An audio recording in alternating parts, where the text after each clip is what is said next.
Hello, everybody. First strategic geospatial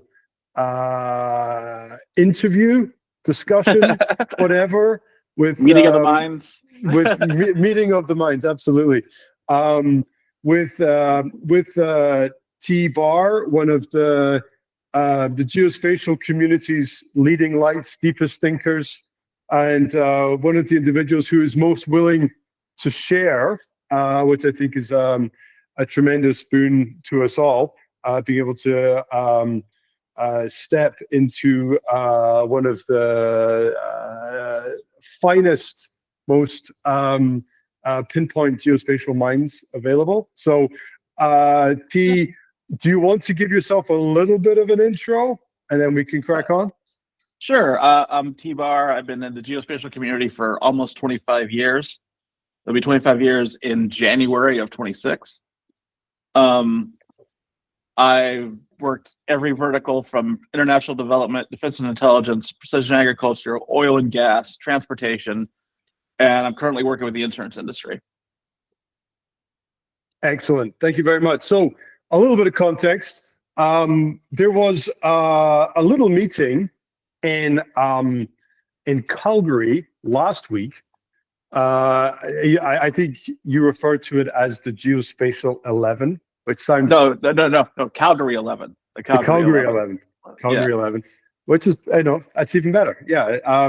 But in that meeting, the group was looking at so the major concerns of geospatial within the context of, AI, sort of future-looking activities. And you made the assertion that one of the key gaps stroke opportunities is this notion of spatial thinking.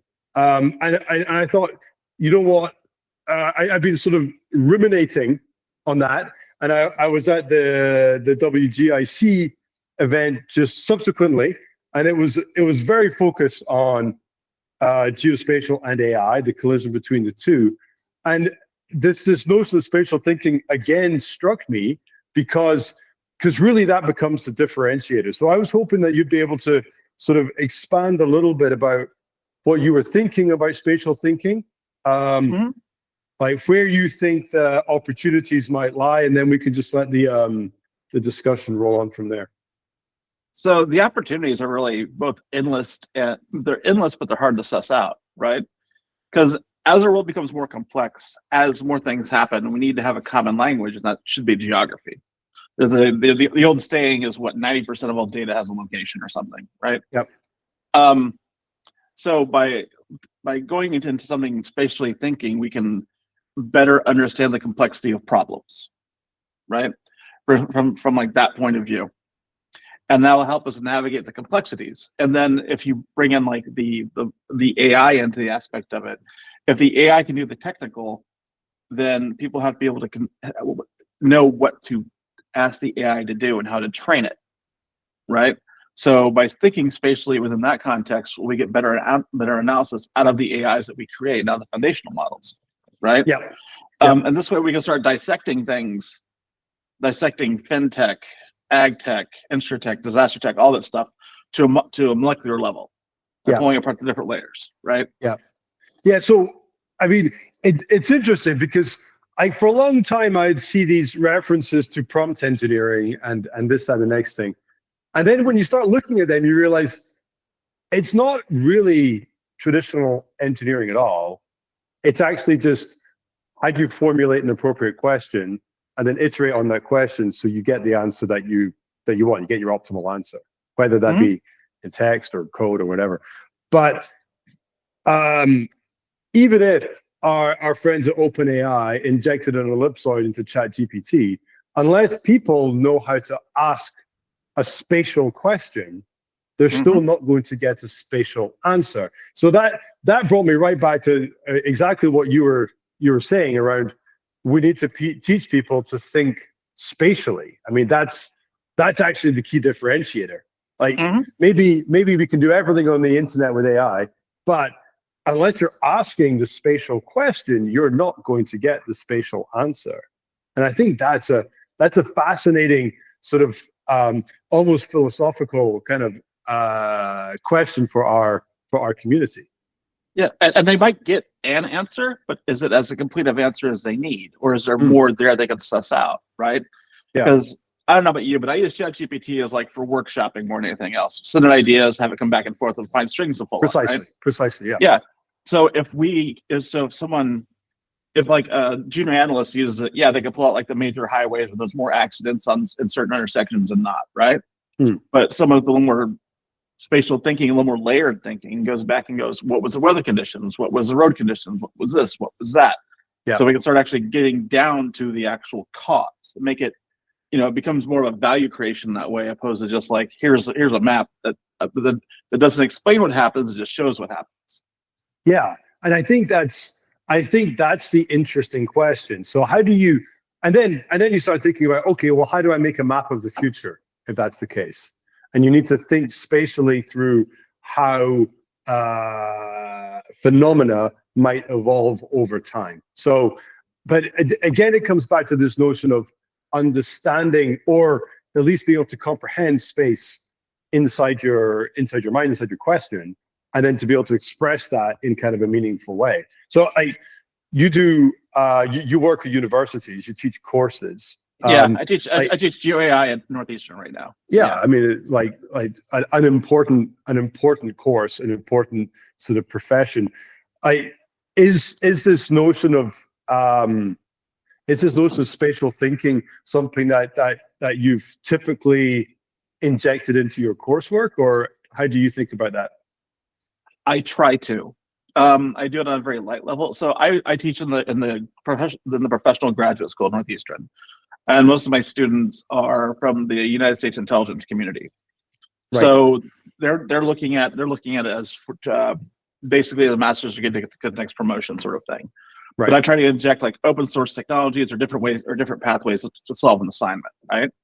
Right. And from a low level, I try to not really low level, but from different concepts, I try to inject spatial thinking into that, right?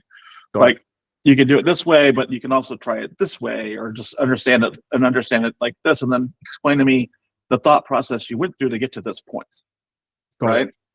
Got it. And so that's okay. So you're thinking, so you're trying to encourage this spatial sort of thinking approach, but in your coursework, I'm going to work on the assumption that you're actually not doing a bunch of prompt engineering, but you're actually doing more what we would think of as traditional software development that would trigger AI workflows. Is that a fair comment? So we do that. So there's two classes I teach. There's Intro to GeoAI and then Advanced Feature Extraction, right? Right. And Advanced Feature Extraction is just straight up, count the submarines at a base, Got it. And I start them with training and like the basic models. And we've got this last semester, we got into foundational models. But with my Intro to GeoAI class, there's no technical assignments in that at all. It's 12 different topics about artificial intelligence, ethics, and all the sorts of things that go around it, right? Like, so they have an understanding of what they're getting into, right? Yep. And that's where I try to, when I give them like simulated assignments where I want to see their thinking patterns and give me workflows, and then have them point out where the spatial concepts come into play and where they aren't in play. Interesting. Right? Yeah. And so ethics and geospatial is something that we could spend a long time talking about, that we should probably save for a different day. But I do acknowledge that there is something very interesting and not a little bit scary when you start thinking about geospatial ethics and responsible AI, and those two things collided together.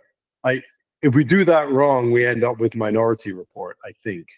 Pretty close. Yeah. Because we've got facial recognition, spatial patterns, location from cell phones. It's all kind of wrapped up in there. So that's, let's say that for a different discussion. But I don't think our community has really figured that out yet. No, because we're all running to be first to market.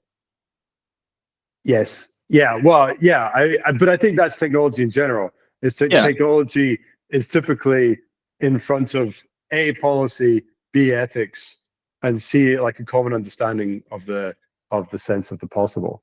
Yeah. Mhm. And then this idea that, you know what, someone's probably going to do something, even if we all think it's a bad idea. Someone's just going to do it. So I mean, we brought yeah. we brought back dire wolves. We're just a step away from getting woolly mammoths, right? Well, you know I mean, what? Like, if I remember the book correctly, as soon as they found the dire wolf, everything went really well after that. So yeah, I think that's how the story went, isn't it? Anyway, I think we're talking about different books. but okay, so like coming back to this notion of spatial thinking, like when we're so in your course and I would expect in your professional life too, this notion of spatial thinking becomes really key. Like on the assumption that AIs are going to become significantly more competent around geography. Is it going to be that ability to ask the appropriate question, which becomes the key differentiator, A, for an individual in their traditional sort of working life, but B, in like the precise execution of that task? Like, is it the spatial thinking? Will the GIS, professional today, geospatial professional, GIS professional, whatever, will their skill, like key skill set, be how do I ask a spatial question? Yes, because that's what they do now more than anything. They do it now more, right? Basically, but they do it through intersection buffers and other things, right? It's long involved processes. So we've got this different vocabulary then. So that's interesting. So yeah. So when I interrupted you, I apologize. So so when you're thinking about the long involved process, so we go through that kind of discussion with the computer ourselves. Mm-hmm. One would expect that the AI is going to do that for us. Right. And the AI can possibly suggest things to you. The way I've been viewing AI lately, so we're both parents, right? Yeah. And of teenagers. And how do you have to explain a task to your teenager? Yeah. It's step by step, hyper detailed, because any wiggle room they'll take, right? Yeah. Like my daughter, one of my daughter's tasks every Saturday morning is to clean her bathroom. She doesn't clean the area outside of the door. You know, if there's something sitting there, she's not going to pick it up. But the inside, it's sparkling, right? Yeah. But the full receipt. So I view AI the same sort of way. We have to give it the right instructions in the right way, because it's not gonna right now, at least it's not gonna accept wiggle room. Yeah. The analogy works because AI is also still pretty expensive as well. So that's true. Yeah.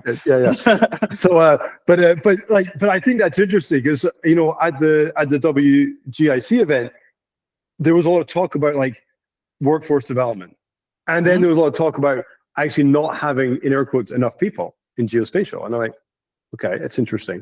But then, what if everyone we did have has this, this little like geospatial advisor on their shoulder that they can ask questions of? Like, do we therefore need as many people? If we have this big gap in, I suspect that the gap that those individuals are talking about is more around sort of surveying, sort of engineering, the actual like field crew, which is a harder problem to solve, I acknowledge. But if that gap is being solved, if we're thinking about the same problem set within a knowledge environment, then is there a place where that could be solved by kind of a GIS on your right shoulder? Like an agent amplifier, right? Like it's someone who does. So people have become more. We become more productive as technology advances, right? Yeah. But the internet being at your station, like in the 90s, when you'd be at your computer, like John said last week, you're at your computer and you're on the internet. Now I can be at the coffee shop and still be responding to stuff and still be interacting. So much more productive. If I have an AI that I can give instructions to, that can pound out like the same work as like 10 analysts or even like 10 developers, that makes me that much more effective. Yeah, right? I think that's the really interesting thing about AI is that traditionally, you'd have this situation in GIS where it's like you could do something once and it's pretty straightforward. You do it 100 times and it turns into a bit of a nightmare. Whereas with AI, it's going to actually be the same. You do something once, pretty straightforward. Okay, let's just dial it up to 100 times. It's going to be zero extra effort for me. Sure, it's probably a bigger bill at the end of the day. And if you've got things wrong, then there is a time component to it, but it's not really an effort component, which I think is interesting. And you could have 4 AIs, you could have 4 open screens running at the same time hitting different AIs too, right? Sure. I mean, sure. From like a carbon perspective, that's not very efficient, but to be an efficient worker, right? Yeah, so, and I think like one would hope that we can solve the carbon problem over time with different energy sources and such. But I mean, also if we're taking that sort of agentic approach, then you don't even need those 4 windows open. You just ask the agent to manage the digital team that you have, the digital team of other agents upon agents, I suppose. To solve your problem. AI is tasking AIs, right? Yeah, exactly. It's like I mean, it's instead of a mechanical Turk, it's an AI Turk or mechanical AI, I guess. I don't know, whatever. It's something in there. I mean, but it's also kind of a fascinating way of taking that discussion. So in the end, actually the hard technical skills like import GDAL, that's just not something I'm going to do anymore. Yep. It's so interesting. So so all that piece goes away, and instead I think about this future where actually the people who have a master's in philosophy and English lit, and the people who know how to formulate questions really effectively, hard but interesting questions, they're actually the technical experts again. Yeah, because what it comes down to is people need to take logic classes again, right? Yeah. Like how to understand do a logical proof, because that's what AI is going to respond to more effectively than anything else, right? Yeah. And I find that future really interesting. That's where we end up being, and then I guess at some point there's the question of trust in there too, trust in hallucinations. So and again, but that would go back to a person having an understanding, a fundamental understanding of what they asked, right? That they're not just asking a buffer, not knowing what a buffer is. They have to understand what that is, and when they see the output, again, going back to the teenager analogy, it's like you didn't do the dishes. Yes, in the dishwasher. Yes, you ran it, but they're still dirty. Yeah. Right. So task is not complete. Yeah. Right. Yeah, it's interesting. My father was a historian, and whenever we would get dragged around castles of Scotland, and he would come out with all these facts and statements, and of course we'd believe him. But he's the guy who taught me that you can say something with authority, and really, people just believe you until they can prove you wrong. So, like, I don't know, maybe such and such a king was born in 1289.